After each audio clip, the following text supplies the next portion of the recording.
Prayer house మరియు centre సంఘముల తరపున పునరుద్ధానుడైన యేసుక్రీస్తు నామంలో మీ అందరికీ నా శుభాభివందనములు. నేటి దేవుని మాట 2 కొరింథీయులకు రాసిన పత్రిక 9వ అధ్యాయం 15వ వచనం.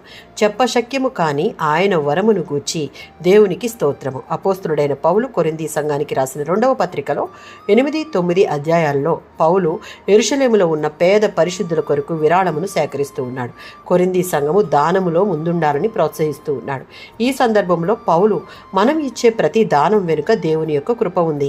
దేవుడు మనకి ఇచ్చిన గొప్ప వరం యేసుక్రీస్తే అని, మనం చేసే దానములు దేవుని మహిమకు దారితీయాలి అని చెప్తూ, వర్ణింప శక్యము కాని ఆయన వరమును బట్టి దేవునికి కృతజ్ఞతాస్తుతులు కలుగునుగాక అంటూ ఉన్నాడు. ఇక్కడ వర్ణింప శక్యము కాని వరము అనున్నది ప్రధానంగా యేసుక్రీస్తు, ఆయన కృప ద్వారా వచ్చిన రక్షణను గూర్చి చెప్తూ దేవుని స్తుతిస్తూ ఉన్నాడు.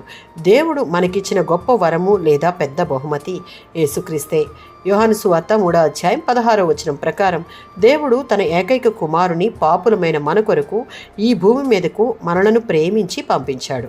రోమీయులకు రాసిన పత్రిక 6:23 ప్రకారం తద్వారా మనమందరము దేవుని వారసులంగా చేసుకుని నిత్యజీవం పొందే మార్గమును వరముగా ఇచ్చి దానిని స్వతంత్రించుకున్నటకు తన కుమారుడి శిలువ యాగము ద్వారా మన ప్రతి పాపమునకు పరిహారం చెల్లించి అమూల్యమైన రక్షణను మనకు ఉచితంగా అనుగ్రహించాడు. 1 పేతురు పత్రిక 1వ అధ్యాయం 18, 19 వచనాలు. వెండి బంగారములతో కాక క్రీస్తు అమూల్యమైన రక్తము ద్వారా మన ప్రతి పాపమునకు వెల చెల్లించబడి విమోచనను ఇచ్చాడు. రక్షించబడిన ప్రతి విశ్వాసి ప్రేమ కలిగి ఇతరులకు క్రీస్తు ప్రేమను పంచుతూ నిరంతరం కృతజ్ఞత నిండిన హృదయంతో ఆయననే స్తుతించాలి. ఆమేన్.